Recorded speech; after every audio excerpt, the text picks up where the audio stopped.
uma das principais propostas na agenda do presidente argentino Javier Milei é uma reforma trabalhista que poderia mudar muito da relação entre os trabalhadores e as empresas no país. Isso está passando por um voto crítico no Congresso argentino hoje. Está na Câmara Baixa do Parlamento, já foi aprovado no Senado. Houve algumas mudanças, vai ter que voltar para o Senado, mas seja como for, hoje passa por uma etapa crítica. Isso é uma reforma que ia tornar mais simples a negociação de salários. Hoje existe uma cadeia complicada que envolve entidades de classe, setores inteiros. Também flexibilizaria a realização de horas extras, podendo-se chegar até 12 horas trabalhadas em um dia com horas extras, que é também outra questão debatida. Demissões e pagamentos de remuneração em moeda estrangeira também seriam simplificados, e isso ia aumentar restrições para greves em alguns pontos. É uma conquista, ou seria uma conquista para Milei se aprovada, que de um lado faz parte crítica da agenda do presidente argentino para dinamizar a economia. E claro, Milei é um libertário, um liberal que busca isso como proposta de campanha desde que entrou na Casa Rosada. Aí tem a oposição, que fala que sindicalistas aí, os sindicalistas da oposição, melhor dizendo, dizem que isso restringiria direitos trabalhistas e seria uma implementação complicada. Fato é que, enquanto isso se debate, a Argentina hoje estava desse jeito aqui do lado. A gente tem um vídeo de como é que estavam as ruas da Argentina. A CGT, Confederación General del Trabajo, Confederação Geral do Trabalho, convocou uma greve geral de 24 horas. E aí a coisa ficou com ampla adesão. Em meio à votação que acontece hoje na Câmara, então, para que haja pressão, essa greve foi convocada. É o sindicato, ou a união sindical maior e mais influente do país, essa CGT, que classifica a proposta como, aspas, um ataque a direitos históricos dos trabalhadores e lidera a 4ª greve geral desde o início do atual governo. Isso aí está afetando diversos setores por ali, tá? Transporte público, serviços, indústria, até áreas da saúde, trem, metrô e grande parte das linhas de ônibus não operam hoje. No setor aéreo, a gente estava falando no início do dia uma especulação de 225. Agora a nossa apuração fala que são mais de 400 voos que foram cancelados envolvendo isso aí. Inclusive teve aí voo indo e vindo do Brasil cancelado, impactando um total de 64 mil passageiros. Só a Aerolíneas Argentinas cancelou 255 operações.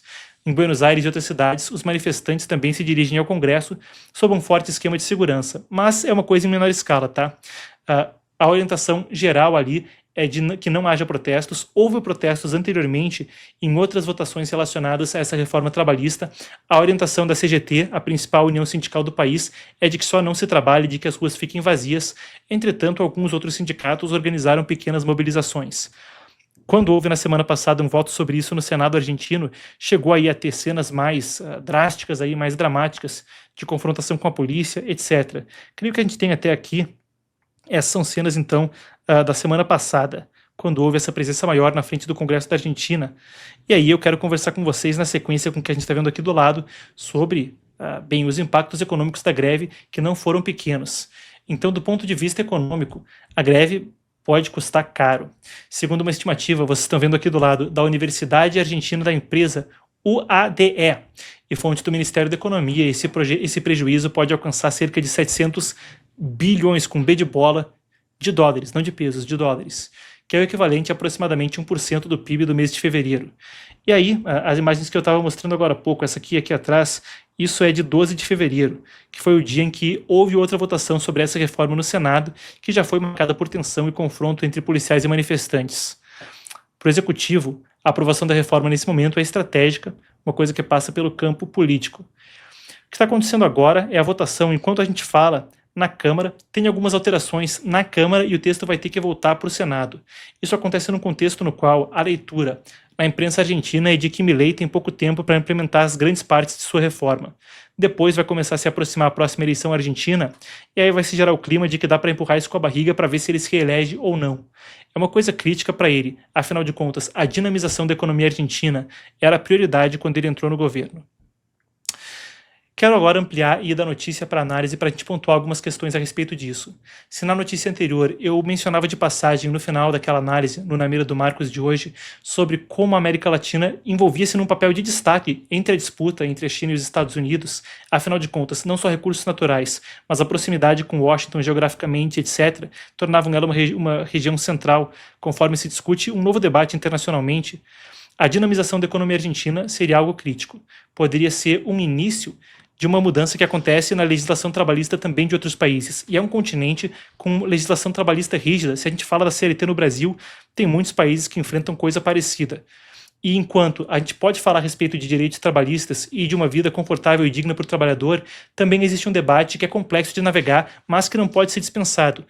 Revoluções digitais, inteligência artificial, competitividade econômica vão essencialmente mudar radicalmente nos próximos, anos, meses.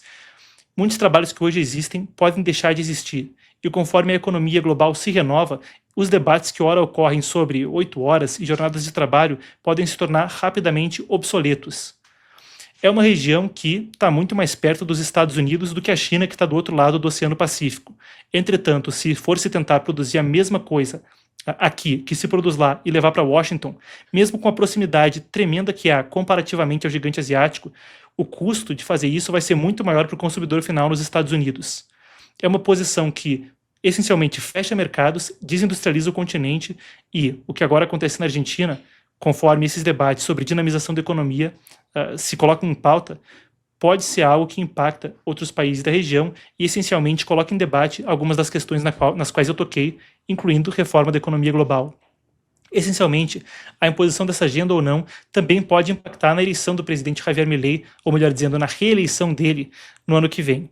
É um negócio que também não teria um impacto pequeno, afinal de contas, como um dos principais países da região, a gente vê nos ciclos eleitorais latino-americanos uma seguinte tendência. O que é... Pensa aí num relógio ou numa onda em sentido horário, olhando para o mapa da América Latina. Depois da eleição de Milei na Argentina, se viu o negócio da eleição do Cast, Asfura, ali depois no Caribe. Seguindo, a gente vai ter as eleições na Colômbia. O ponto é, a Bolívia também teve eleições que guinaram para a direita.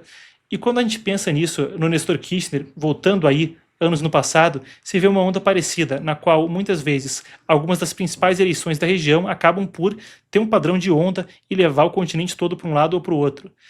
Isso é uma coisa que se viu amplamente com Néstor Kirchner, Lula, etc., na chamada Onda Rosa, que passou pela América Latina durante a época dos anos da onda petista no Brasil. Bem, agora, claro, Lula está na presidência e isso foi uma onda vista também nos anos anteriores, né? Houve um momento, depois da eleição de Lula, onde indo da Tierra del Fuego, né, na ponta sul da Argentina, até ali o Canadá, exceto Costa Rica e Equador, todos os governos nas Américas eram de esquerda. Com a eleição de Trump e Milei, agora Castro no Chile, vai ter eleições na Colômbia, claro, tem Bukele em El Salvador, vai ter eleições no Brasil em outubro. É um panorama que também poderia mudar, e nisso, e o presidente argentino conseguindo implementar reformas, isso também pode ter um quê que traz algo a ser observado. Afinal de contas, a segurança pública é um negócio que permeou o debate público aqui na região de forma tremenda. O que acontece em El Salvador, depois replicado no Equador, existe esse debate sobre segurança pública no Chile e é a principal pauta na eleição brasileira. Se existe uma dinamização da economia na Argentina, isso aí também talvez pudesse ser pautado. E é uma reforma trabalhista que permeia aí todos esses assuntos. Até me embolei aí para tentar discorrer com um assunto tão amplo, mas acho que deu para pegar um panorama.